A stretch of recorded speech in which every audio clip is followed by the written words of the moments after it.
فرزند زہرا یہ حالات برے ہیں۔ کاشانۂ بصیرت ایک ایسا مکمل یوٹیوب چینل جس پر محروم بصارت کے لیے بالخصوص اور تمام افراد کے لیے بالعموم سینکڑوں کی تعداد میں اسلامی کتب دستیاب ہیں۔ لہذا گزارش ہے کہ آپ اپنی ذمہ داری نبھاتے ہوئے کاشانۂ بصیرت کو سبسکرائب کرنے کے ساتھ ساتھ بیل آئیکن کو پریس کیجئے تاکہ آپ علم کے حصول کے ساتھ ساتھ مذہب اہل بیت کی اشاعت میں بھی اہم کردار ادا کرتے رہیں۔ کاشانۂ بصیرت، کاشانۂ بصیرت، کاشانۂ بصیرت۔ فرزند زہرا یہ حالات برے ہیں۔ بسم اللہ الرحمن الرحیم۔ یہ کتاب سید قمر نفیس نقوی ابن سید نفیس الحسن نقوی مرحوم کے ایصال ثواب کے لیے ریکارڈ کی جا رہی ہے۔ آپ تمام سامعین سے درخواست ہے کہ ایک مرتبہ سورہ فاتحہ اور 3 دفعہ سورہ اخلاص کی تلاوت کر کے مرحوم کے بلند درجات کے لیے ایصال کر دیں۔ شکریہ۔ السلام علیکم ورحمۃ اللہ وبرکاتہ۔ سامعین، آپ سماعت فرما رہے ہیں علامہ طارق جوہری صاحب کی کتاب علامات ظہور مہدی علیہ السلام۔ آج ہم آپ کے سامنے اس کی 10ویں ریکارڈنگ پیش کر رہے ہیں، صفحہ نمبر 254۔ عنوان ہے جغرافیائی علامات، اور سب سے پہلے اس میں ہے 255 صفحے پہ یورپ۔ فاضل ماسر سید ابراہیم موسوی زنجانی نے اثبات الحجت کہہ لیں کہ صفحے 280 پر اندلس کے دوبارہ تباہی کو بھی علائم میں شمار کیا ہے۔ علائم ظہور میں اماد زادہ اصفہانی نے رسول اکرم صلی اللہ علیہ وآلہ وسلم سے نقل کیا کہ میرے بعد جزیرہ اندلس فتح کیا جائے گا، ان پر اہل فکر غالب آ جائیں گے اور وہ اہل اندلس کے مال و دولت اور اکثر علاقوں کو چھین لیں گے، ان کی عورتوں اور بچوں کو اسیر کریں گے، پردے چاک کر دیں گے اور شہروں کو تباہ کر دیں گے، اکثر بستیاں ویرانوں اور صحراؤں میں تبدیل ہو جائیں گی، اکثر لوگوں کو ان کی زمینوں اور دولت سے بے دخل کر دیں گے، تو وہ جزیرے کے بیشتر حصے کو لے لیں گے اور کم تر باقی رہ جائے گا، اور غرب میں شور و شر ہوگا، خوف کا عالم ہوگا، ان پر بھوک اور مہنگائی مسلط ہوگی اور فتنوں کی کثرت ہو جائے گی اور لوگ ایک دوسرے کو کھانے لگیں گے۔ اس وقت مغرب اقصیٰ سے نسل فاطمہ زہرا سلام اللہ علیہا بنت رسول اللہ سے ایک شخص خروج کرے گا اور وہی مہدی علیہ السلام قائم ہوگا۔ یہ آخری زمانے میں ہوگا اور اشراط ساعت کی حد اول ہے، اور یہ روایت ہے علائم ظہور زنجانی صفحہ نمبر 380۔ اس روایت میں غرب اور مغرب اقصیٰ 2 الگ الگ علاقوں کے لیے استعمال ہوئے ہیں۔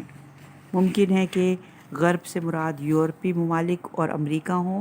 ان علاقوں کے رہنے والوں کی خواہش یہی ہے کہ تیسری عالمگیر جنگ مشرق میں ہو، لیکن اس روایت سے یہ اندازہ ہوتا ہے کہ غرب اس سے محفوظ نہیں رہے گا۔ یہاں تک کہ مغرب اقصیٰ سے خروج مہدی علیہ السلام کا تعلق ہے تو یہ تواتر روایت کے خلاف ہے، جیسا کہ اس کتاب کے مطالعے سے معلوم ہوگا۔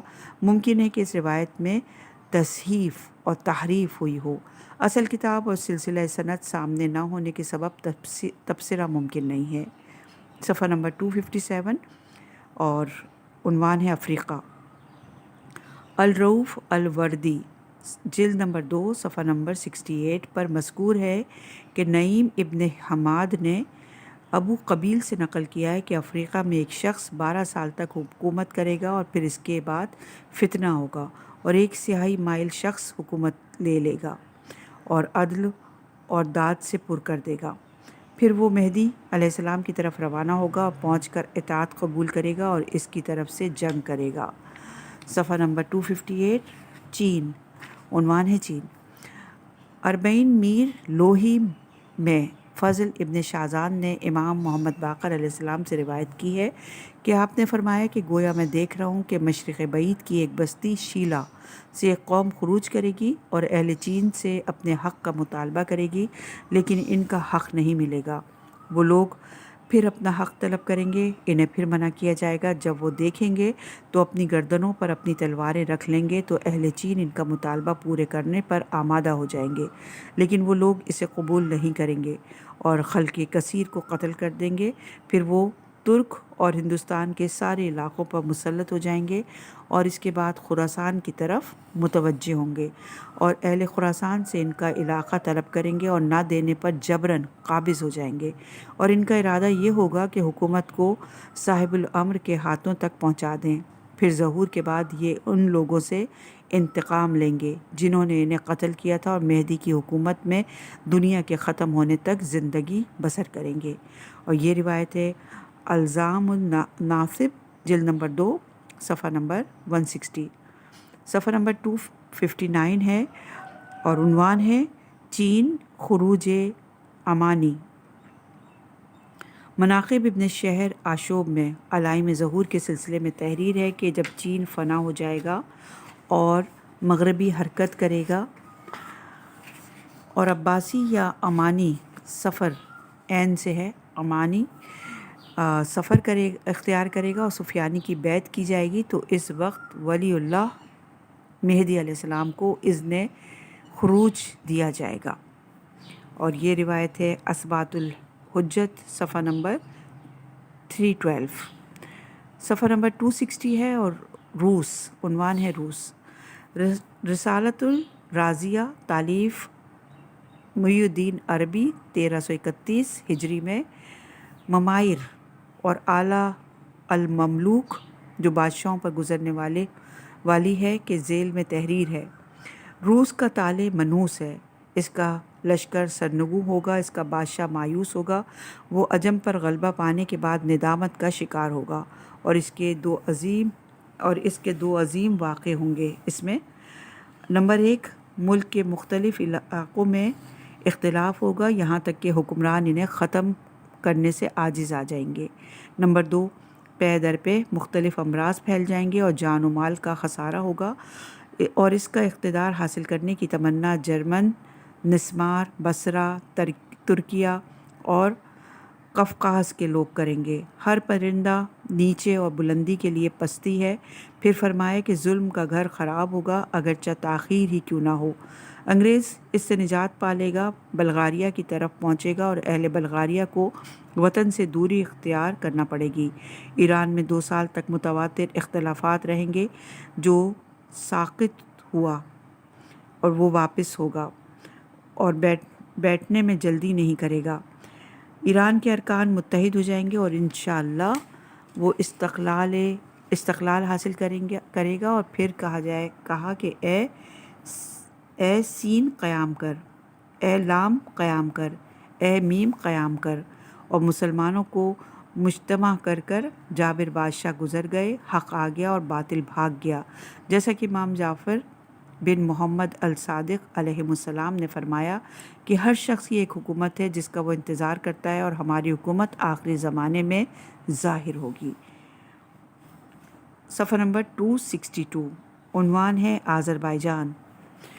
غیبت نعمانی میں امام محمد باقر علیہ السلام سے روایت ہے کہ آپ نے فرمایا کہ ہمارے لیے آذربائیجان سے ایک مدد آئے گی جس کا مقابلہ کوئی شے نہیں کر سکے گی۔ جب وہ وقت آ جائے تو گھر میں جم کر بیٹھ جاؤ، پھر صحرا سے ندا ہوگی تو حرکت کرنے والا حرکت کرے گا تو اس کی طرف جاؤ، اگرچہ گھسٹ کر جانا ہو۔ میں دیکھ رہا ہوں کہ رکن اور مقام کے درمیان وہ نئی ترتیب کے ساتھ کتاب پر بیعت لے رہا ہے جو عرب کے لیے ہے۔ صفحہ نمبر 263، عنوان ہے مشرق۔ جلال الدین سیوطی نے العرف الوردی، صفحہ نمبر 70، جلد 2 میں اپنے سلسلہ سند سے علی ابن ابی طالب علیہ السلام سے نقل کیا ہے کہ آپ نے فرمایا کہ مہدی علیہ السلام سے قبل اہل بیت سے ایک شخص مشرق سے خروج کرے گا، وہ 8 مہینے تک اپنی تلوار اپنے کندھے پر رکھے گا اور قتل و غارت کرے گا، پھر وہ بیت المقدس کا رخ کرے گا لیکن پہنچنے سے پہلے مر جائے گا۔ صفحہ نمبر 264 ہے، عنوان ہے امام محمد باقر 64۔ یہاں پہ امام محمد باقر علیہ السلام نے ارشاد فرمایا کہ گویا میں ایک قوم کو دیکھ رہا ہوں جو مشرق سے خروج کرے گی اور اپنے حق کا مطالبہ کرے گی، لیکن اسے حق نہیں ملے گا۔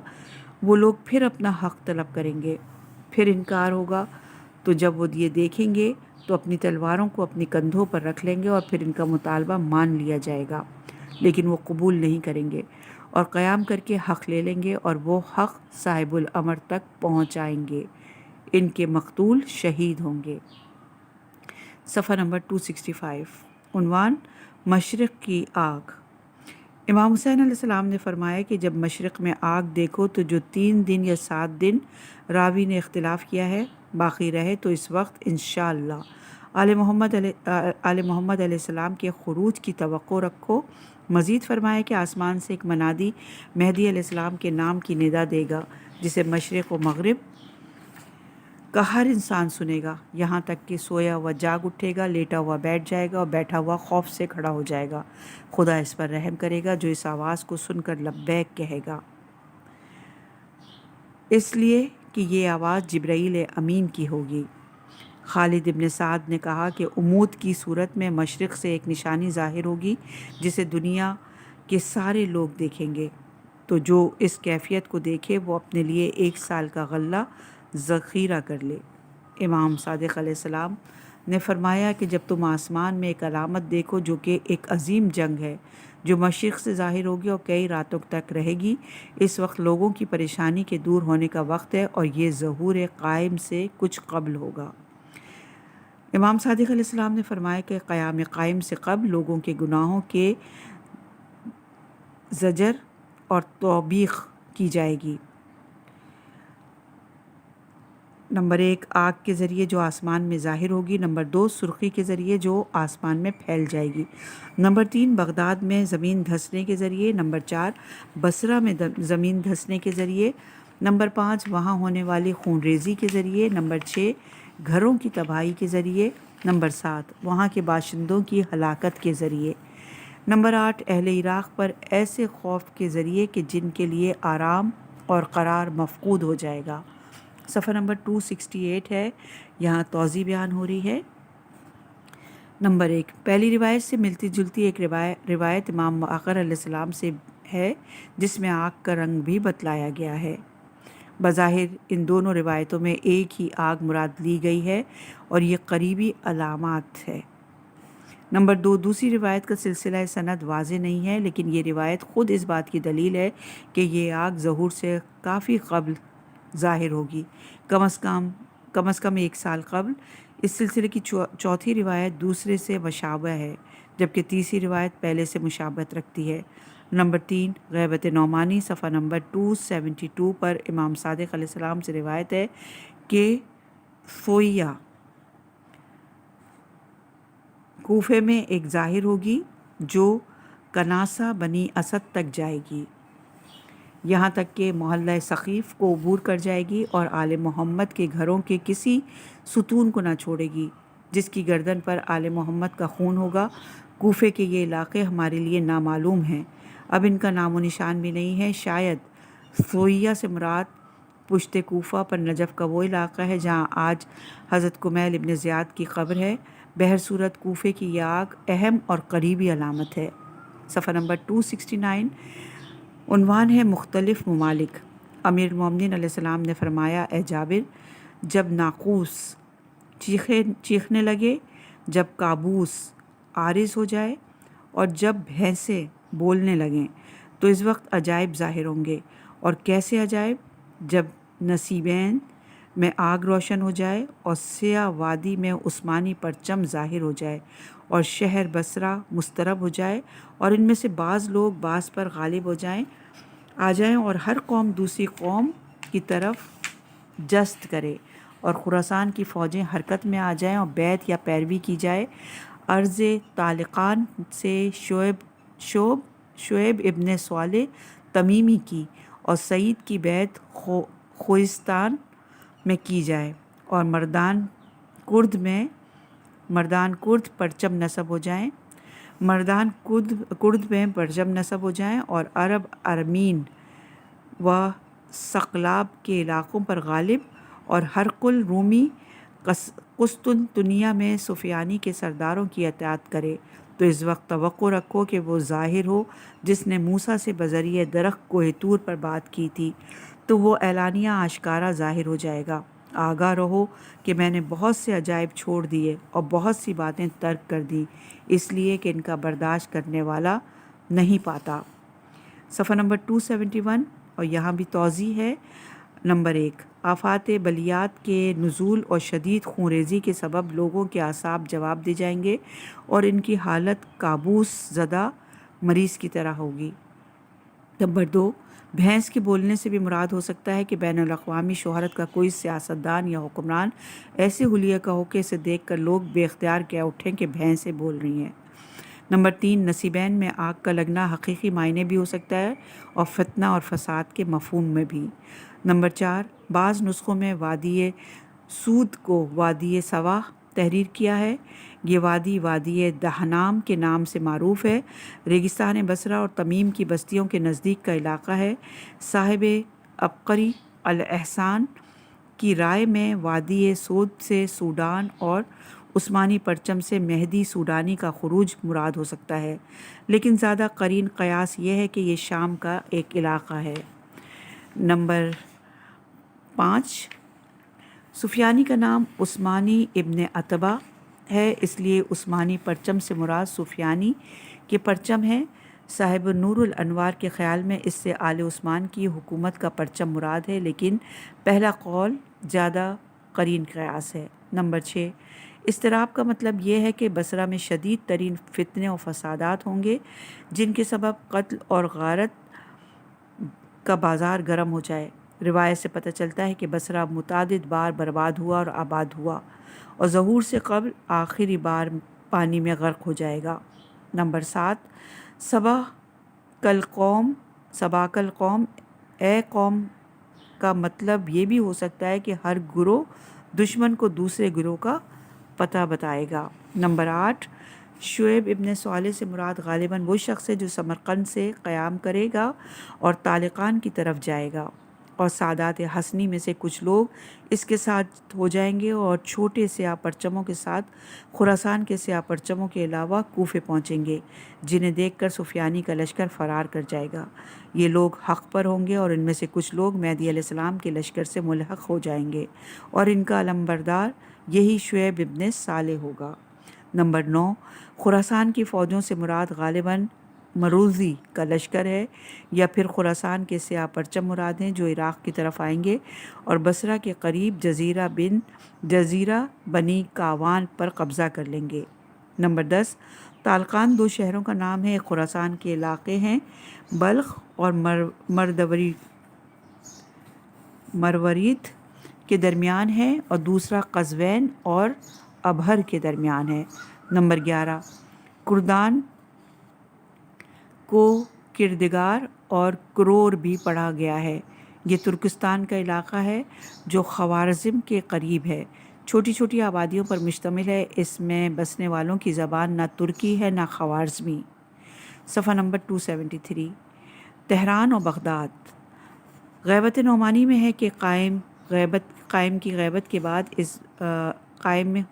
بعد اس وقت ظاہر ہوگا جب ایک دوسرا ستارہ طلوع کرے گا اور اس پر سیاہ جھنڈے لہراتے ہوں گے، اور تہران تباہ ہوگا، بغداد زمین میں دھس جائے گا، سفیانی کا خروج ہوگا اور آرمینا اور آذربائیجان کے جوانوں سے بنی عباس کی جنگ ہوگی جس میں ہزاروں قتل ہوں گے۔ ہر شخص کے ہاتھ میں مزین تلوار ہوگی۔ یہ ایسی جنگ ہوگی جس میں ہر طرف موت کی پکار ہوگی، سرخ موت اور عظیم تعاون۔ صفحہ نمبر 274، تہران۔ حذیفہ یمانی اور جابر ابن عبداللہ انصاری نے بیان کیا کہ رسول اللہ صلی اللہ علیہ وآلہ وسلم نے فرمایا کہ وائے ہو میری امت پر شورا کبریٰ اور شورا صغریٰ کے سلسلے میں۔ کسی نے بڑے اور چھوٹے شورا کے سلسلے میں سوال کیا تو فرمایا شورا کبریٰ میں میری وفات کے بعد منعقد ہوگا، اور چھوٹا شورا غیبت کبریٰ میں شہر زوار میں میری سنت اور میرے احکام کو تبدیل کرنے کے لیے منعقد ہوگا۔ صفحہ نمبر 275، عجم۔ مجموع النورین میں غیبت ابن عقدہ سے نقل کیا گیا ہے کہ امام صادق علیہ السلام نے فرمایا کہ عجم کے 2 گروہوں میں کلمہ عدل کے لفظ پر اختلاف ہوگا، جس میں ہزاروں اور ہزاروں افراد قتل ہوں گے۔ ایک شخص شیخ تبرسی ان کی مخالفت کرے گا تو اسے سولی دے کر قتل کر دیا جائے گا۔ صفحہ نمبر 275 عنوان ہے قبور ائمہ۔ رسول اللہ صلی اللہ علیہ وآلہ وسلم نے فرمایا کہ لوگوں پر ایسا زمانے آنے والا ہے جب وہ ائمہ کی قبروں کو بندوقوں سے خراب کریں گے۔ صفحہ نمبر 276 عنوان ہے خراسان اور سیستان۔ معروف ابن خربوز بیان کرتے ہیں کہ ہم جب بھی امام باقر علیہ السلام کی خدمت میں حاضر ہوئے تو آپ نے ارشاد فرمایا کہ خراسان، سیستان، گویا کہ وہ ہمیں بشارت دیتے تھے کہ ان علاقوں سے ہماری پریشانی دور ہونے والی ہے۔ صفحہ نمبر 276 عنوان قم۔ امام صادق علیہ السلام نے کوفے کا تذکرہ کرتے ہوئے فرمایا کہ علم ایک شہر میں ظاہر ہوگا جس کا نام قم ہے۔ وہ شہر علم و فضل کا معدن بن جائے گا، یہاں تک کہ اس زمین پر کوئی کمزور ایمان رکھنے والا باقی نہ رہے گا، اور یہ ہمارے قائم کے ظہور کے قریب ہوگا تو اللہ قم اور اہل قم کو حجت کا قائم مقام قرار دے گا۔ اس لیے ایسا نہ ہو تو زمین اہل سمیت تباہ ہو جائے گی۔ امام موسیٰ کاظم علیہ السلام نے فرمایا کہ اہل قم سے ایک شخص لوگوں کو حق کی طرف دعوت دے گا، اس کے پاس ایسے لوگ جمع ہو جائیں گے جو لوہے کی طرح سخت ہوں گے، انہیں آندھیوں کے جھکڑ ہلا نہیں سکیں گے، اور نہ وہ جنگ سے عاجز اور خستہ ہوں گے اور نہ بزدلی دکھائیں گے، اور وہ لوگ اللہ پر توکل کریں گے اور عاقبت متقین کے لیے ہے۔ صفحہ نمبر 278 عنوان قم اور تہران۔ عبداللہ ابن سنان سے روایت ہے کہ امام جعفر صادق علیہ السلام سے سوال کیا گیا کہ بلاد جبل کہاں ہیں، اس لیے کہ ہم تک روایت پہنچی ہے کہ جب امر حکومت آپ کی طرف واپس آئے گا تو اس بلاد جبل کا کچھ علاقہ زمین میں دھس جائے گا۔ اس کے جواب میں آپ نے فرمایا اس میں ایک علاقہ ہے جسے بحر کہا جاتا ہے اور جس کا نام قم ہے، اور ہمارے پیروکاروں کا معدن ہے۔ اب رہ گیا رے تو وہ دونوں طرف سے برباد ہوگا، اس کے لیے امن فقط قم اور اہل قم کی طرف سے ہوگا۔ پوچھا گیا کہ اس کے دونوں اطراف کیا ہیں؟ فرمایا کہ ایک بغداد اور دوسرا خراسان ہے، اور ان دونوں کی تلواریں رے پر مجتمع ہوں گی، تو اللہ ان پر عذاب میں عجلت کرے گا اور ہلاک کرے گا، تو اہل رے قم میں پناہ لیں گے اور اہل قم انہیں پناہ دیں گے، پھر اہل رے وہاں سے اردستان کی طرف منتقل ہو جائیں گے۔ صفحہ نمبر 279 عنوان قزوین۔ شیخ طوسی نے کتابت غیبت میں رسول اللہ صلی اللہ علیہ وآلہ وسلم سے روایت کی ہے کہ ایک شخص قزوین سے خروج کرے گا، اس کا نام ایک نبی کا نام ہوگا، بہت جلد لوگ اس کی اطاعت کر لیں گے، اور وہ مشرک ہوں یا مومن، اور وہ شخص پہاڑوں کو خوف اور ہراس سے پر کر دے گا۔ محمد ابن بشر روایت کرتے ہیں کہ میں نے محمد بن حنفیہ سے کہا کہ یہ امر کب وقوع پذیر ہوگا اور کب تک اس کا انتظار ہوگا؟ آپ نے اپنے سر کو جنبش دی اور فرمایا کہ ابھی کیسے وقوع پذیر ہوگا؟ ابھی تو زمانے نے اپنی سختی اور تنگی نہیں دکھائی، اور ابھی تو بھائیوں نے ایک دوسرے پر ظلم نہیں توڑے، ابھی وہ امر کیسے وقوع پذیر ہو سکتا ہے؟ ابھی اس بادشاہ نے ظلم و ستم بھی نہیں کیا ہے، ابھی یہ امر کیسے واقع ہو سکتا ہے؟ ابھی تو قزوین سے زندیق نے خروج نہیں کیا جو وہاں کے پردے پھاڑ دے گا، اہم شخصیتوں کی تکفیر کرے گا، اس کے فصیلوں کو تبدیل کر دے گا اور اس کی خوشحالی کو ختم کر دے گا۔ جو بھی اس سے جنگ کرے گا وہ قتل ہوگا، اور جو اس سے دور رہے گا وہ فقیر ہو جائے گا، اور جو اس کی پیروی کرے گا وہ کافر ہو جائے گا، یہاں تک کہ لوگوں کے 2 گروہ ہو جائیں گے، ایک گروہ اپنے دین کی تباہی پر گریہ کرے گا اور دوسرا گروہ اپنی دنیا کی بربادی پر گریہ کرے گا۔ اور توضیح ہے اس کی کہ قزوین کے اس زندیق کی مزید تفصیلات نہیں ملتی۔ صفحہ نمبر 281 عنوان کوفہ، ملتان، خراسان۔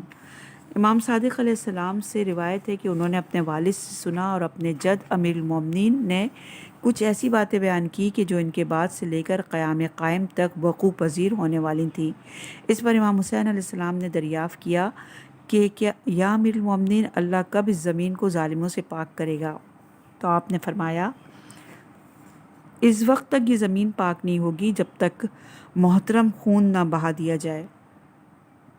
پھر آپ نے بنی امیہ اور بنی عباس کا تفصیل سے ذکر فرمایا اور اس کے بعد فرمایا کہ جب ایک قیام کرنے والا خراسان سے قیام کرے اور کوفہ اور ملتان پر غلبہ حاصل کر لے اور جزیرہ کاوان سے گزر جائے اور ہم میں سے ایک قیام کرنے والا جیلان میں قیام کرے، ابرودیلم کے لوگ اس کا ساتھ دیں اور ترک کے پرچم میرے بیٹے کے لیے ظاہر ہوں جو مختلف اطراف اور جوانب پر پرگاندہ رہے ہوں اور اس سے قبل بری حالت دیکھ چکے ہوں، اور جب بصرہ تباہ ہو جائے اور مصر میں امیروں کا امیر قیام کرے۔ پھر آپ نے ایک طویل گفتگو فرمائی اور ارشاد فرمایا کہ جب ہزاروں افراد جنگ کے لیے آمادہ ہو جائیں اور صفیں تیار ہو جائیں اور مینڈھا اپنے بچے کو قتل کر دے، اس وقت ایک دوسرا شخص قیام کرے گا اور خون کا انتقام لے گا اور کافر ہلاک ہوگا۔ اس وقت وہ قائم جس کی تمنا کی جا رہی ہے اور وہ غائب امام جو صاحب شرف و فضیلت ہے خروج کرے گا، اور اے حسین وہ تمہاری نسل سے ہوگا، ایسا بیٹا جو بے مثل و بے نظیر ہوگا، مسجد الحرام کے دو ارکان کے درمیان مختصر گروہ اور دو آلات جنگ کے ساتھ ظاہر ہوگا اور جن اور انس پر غالب ہو جائے گا اور زمین پر پس لوگوں کا خاتمہ کر دے گا۔ بشارت ہے وہ جو اس کا زمانہ پائے گا اور اس دور میں موجود اور اس کے عہد میں زندگی گزارے گا۔ صفحہ نمبر 284 توضیح ہے یہاں پر۔ نمبر 1، اس قیام سے غالباً خراسانی کا خروج مراد ہے جو سیاہ پرچموں اور سیاہ لباس کے ساتھ ہوگا۔